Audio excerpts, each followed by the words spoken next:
Welcome to office class room. இந்த வீடியோவில் என்ன பார்க்க போகிறோன்னா, 6ஆம் வகுப்பு கணக்கு பாடத்தில் இருக்கிற பயிற்சி புத்தகத்தில் 2வது பயிற்சி தான் பார்க்க போகிறோம்.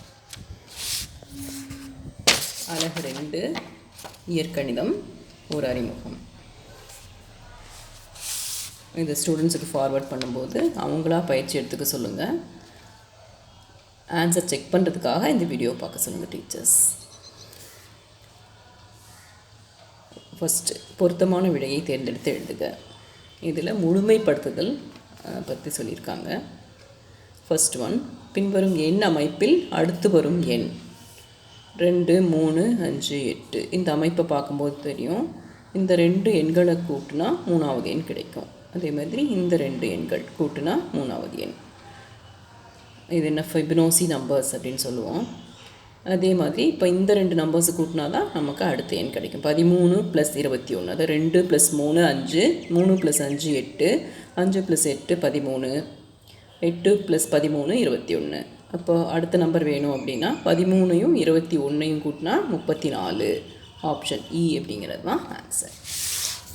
அடுத்தது 2வது கொஸ்டின். எக்ஸ் என்பது ஒரு ஒற்றை எண் எனில் அடுத்து வரும் ஒற்றை எண். அடுத்த ஒற்றை எண் வேணும் அப்படின்னா அந்த எக்ஸோட எந்த நம்பரை கூட்டுவேன்? 2 கூட்டணும். 2 கூட்டினா தான் நமக்கு அடுத்த ஒற்றை எண் கிடைக்கும். அடுத்தது, ஓர் எண்ணின் 3 மடங்குடன் 4 அதிகம் எனில் என்பதை குறிப்பது. ஒரு எண்ணின் 3 மடங்கு அப்படின்னா அதுக்கு முன்னால் என்ன போடணும்? 3ன்னு போடணும். 3x அப்படின்னா இங்கே என்ன அர்த்தம்? நடுவில் பெருக்கல் இருக்குதுன்னு அர்த்தம். பெருக்கல் அப்படிங்கிறது மறைஞ்சு வந்திருக்கு. அதனால் 3x அப்படிங்கிறது ஒரு எண்ணின் 3 மடங்கு. அப்போது அதோட எதை கூட்டணுமா? எது அதிகம்? 4 அதிகம். 4 அதிகம் அப்படின்னா கூட்டல் குறி போட்டு 4ன்னு போடணும். இப்போ ஆப்ஷன் இ 3x + 4 அப்படிங்கிறது தான் அதனுடைய ஆன்சர். அடுத்தது 4, கொடுக்கப்பட்ட சதுர வடிவ தோட்டத்தின் சுற்றளவு. இப்போது இந்த சதுரம் கொடுத்துட்டு ஒய் அலகுகள் கொடுத்துட்டாங்க. அதனுடைய பக்கம் சதுரத்தினுடைய பக்கம் ஒய் அலகுகள். அப்போ சுற்றளவு அப்படின்னா 4 × பக்கம் இல்லையா? அப்போ 4y. ஆப்ஷன் ஆ அப்படிங்கிறது தான் ஆன்சர். அடுத்தது 5வது கொஸ்டின்.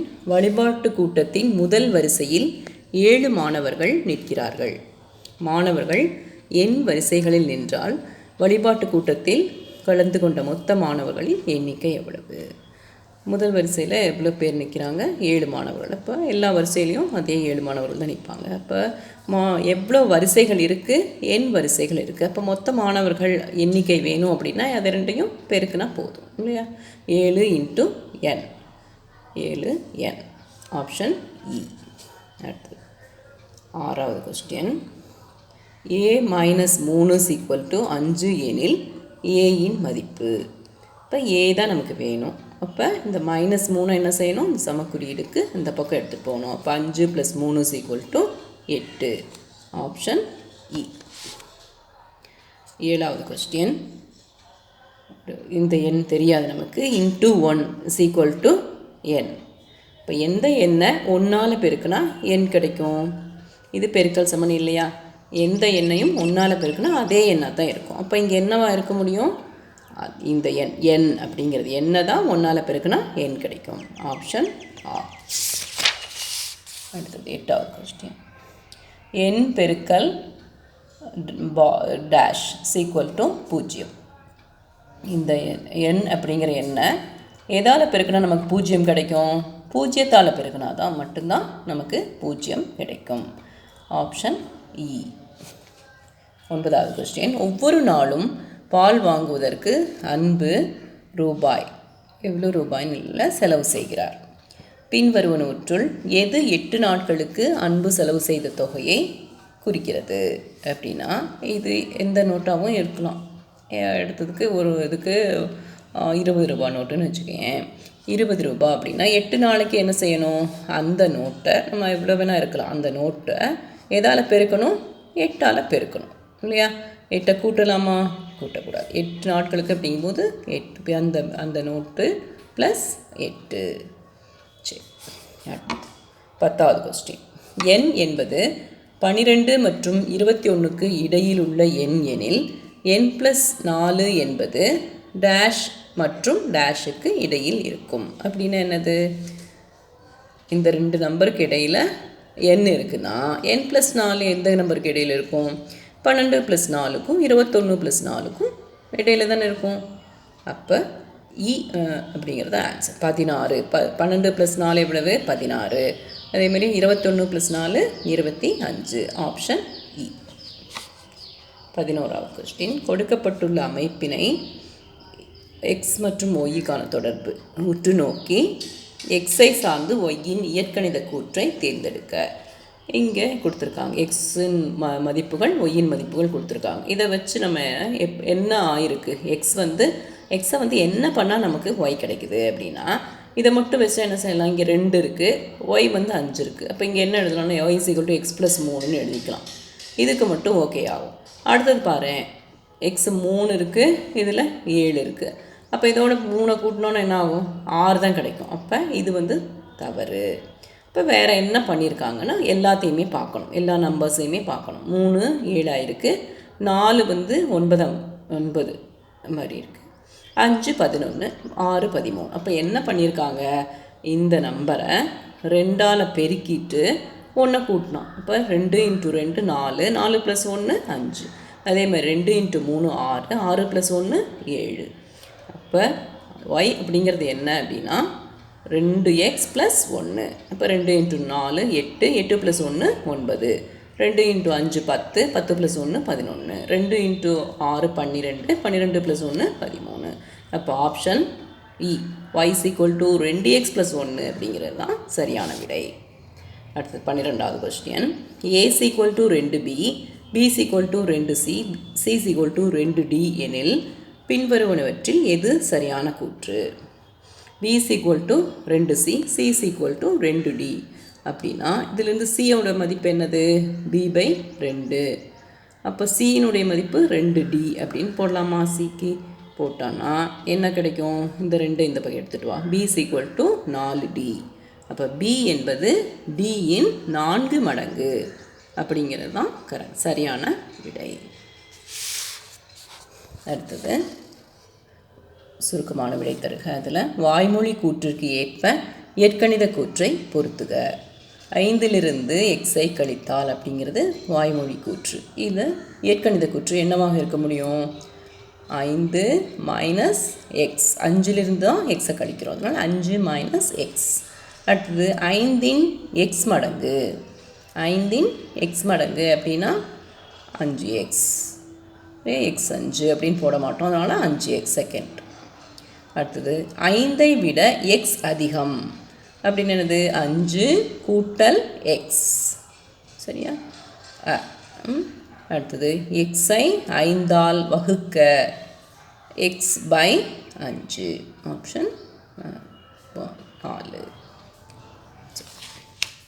அடுத்தது அருண் 10 பேர் கொண்ட கூட்டத்தை நடத்தினார். ஒரு மேஜையில் 4 பேர் அமர முடியும். 2 மேஜைகளை சேர்த்தால் 6 பேர் படத்தில் காட்டியவாறு அமர முடியும். கூட்டத்தில் அனைவரும் அமர தேவைப்படும் மேஜைகளின் குறைந்தபட்ச எண்ணிக்கை எவ்வளவு? இங்கே என்ன போட்டிருக்கு? ஒரு மேஜை இருக்குது. எவ்வளோ நாற்காலிகள் இருக்குது? 4 இருக்குது.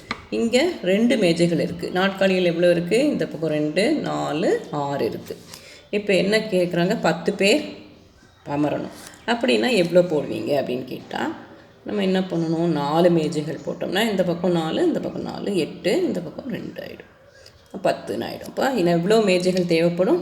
4 மேஜைகள் தேவைப்படும். அடுத்தது பின்வரும் விளக்கப்படத்தினை உற்று நோக்குக. இங்கே எம்னு இருக்கா, இங்கே பெருக்கல் 3 என்ன ஆகும்? 3m ஆகும்.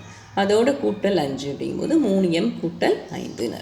இது 3m + 5ஐ குறிக்கிறது எனில் கீழ்காணும் விளக்கப்படத்தை எவ்வாறு குறிக்கலாம்? இப்போ n பெருக்கல் 7, இங்கே என்ன ஆகும்? 7n ஆகுமா? 7n வரும். -3. அப்போ 7n - 3 அப்படின்னு ஆகும். அதுதான் வந்து இயற்கணித கூற்று. 16. நீளம் p அலகுகள் மற்றும் அகலம் q அலகுகள் கொண்ட செவ்வகத்தின் சுற்றளவு என்ன? செவ்வகத்தின் சுற்றளவுக்கு என்ன formula? 2 into p plus q அலகுகள். அந்த செவ்வகத்தில் வந்து எவ்வளோ நீளம் எவ்வளோ அகலம் இருக்கும், 2 நீளமும் 2 அகலமும் இருக்கும். இதையெல்லாம் கூட்டினாலே நமக்கு சுற்றளவு கிடைச்சிடும். அப்போ 2 இன்ட்டு பி ப்ளஸ் கியூ அலகுகள் அப்படிங்கிறது தான் ஆன்சர். அடுத்தது 17வது கொஸ்டின். கொடுக்கப்பட்ட படத்தினை இயற்கணித கூற்றாக மாற்றுக. என்ன கொடுத்துருக்குங்க, இங்கே இருந்து இது வரைக்கும் எக்ஸு, அடுத்தது இது 3, அப்போ எக்ஸ் ப்ளஸ் 3. இங்கே என்ன கொடுத்துருக்காங்க, 15ன்னு கொடுத்துருக்காங்க. அப்போ எக்ஸ் ப்ளஸ் 3 = 15 அப்படிங்கிறது தான் ஆன்சர். இதுதான் இயற்கணித கூற்று. அடுத்தது 18. ஈரிலக்க எண்களை பின்வருமாறு குறிக்கலாம். 12 அப்படிங்கிறத 10 × 1 = 2. 25 அப்படிங்கிறத 10 × 2 + 5. 98ங்கிறது 10 × 9 + 8. இப்படி 10ஆம் இலக்கம் ப்ளஸ் ஒன்றுகள் அப்படிங்கிறத வச்சு எழுதுறாங்க, பிரிக்கிறாங்க. அப்படின்னா ஒரு எண்ணின் 10ஆம் இலக்கம் m மற்றும் 1ஆம் இலக்கம் n எனில் அந்த ஈரிலக்க எண்ணின் இயற்கணித கூற்று என்ன அப்படின்னா, என்னது 10 × m கூட்டல் n இல்லையா. n 1ஆம் இலக்கம் n அப்படின்னா ஒன்றுகள் இடத்துல n போடுவேன், அதனால் ப்ளஸ் nன்னு போட்டுற. 10ஆம் இலக்கத்தில் என்ன இருக்குது, m இருக்குது, அதை எதால் பெருக்கணும், 10ஆல் பெருக்கணும். இப்போ 10m + n அப்படிங்கிறது தான் ஆன்சர். அடுத்தது 19வது கணக்கு. சுந்தரம் 6 ஆரஞ்சு மற்றும் 7 வாழைப்பழங்களை வாங்கினார். ஒரு ஆரஞ்சு பழத்தின் விலை ரூபாய் 8, வாழைப்பழத்தின் விலை ரூபாய் 5. அவர் வாங்கிய பழங்களின் மொத்த விலையை எண்கணித கூற்றாக எழுதுக. எப்படி எழுதுங்க, 6 ஆரஞ்சு வாங்கியிருக்காரு, ஒரு ஆரஞ்சின் விலை வந்து 8, 6 × 8 கூட்டல் 7 × 7 வாழைப்பழங்கள் வாங்கியிருக்காரு. அப்புறம் 7 பெருக்கல் விலை வந்து 5 ரூபா. இப்போ × 5 தனியாக ப்ராக்கெட் போட்டுக்க. போட்டு எழுதுனா என்ன ஆகும், 48 + 35 ரூபாய் 83. எண்கணித கூற்று அப்படிங்கிறதுனால நமக்கு இங்கே மாறிகள் எதுவும் வராது, எண்கள் மட்டும்தான் இருக்கும். அடுத்தது 20வது கணக்கு. டேனி ஓர் எண்ணை நினைத்து அவ்வெண்ணில் இருந்து 8ஐ கழித்தால் 26 கிடைக்கிறது. இதற்கான இயற்கணித சமன்பாட்டை எழுதுக. ஒரு எண் நமக்கு தெரியாது, எக்ஸ்ன்னு வச்சுக்கிறோம். அதுலேருந்து எவ்வளோ கழிக்கிறாரு, -8 கழிக்கிறாரு, அதனால் -8 அப்படின்னு போடுறோம். கிடைச்சா என்ன கிடைக்குது உனக்கு, 26. அவ்வளோதான். x - 8 = 26. இத்துடன் இந்த வீடியோ நிறைவு பெறுகிறது. நல்லா பயிற்சி செய்யுங்க. Good bye.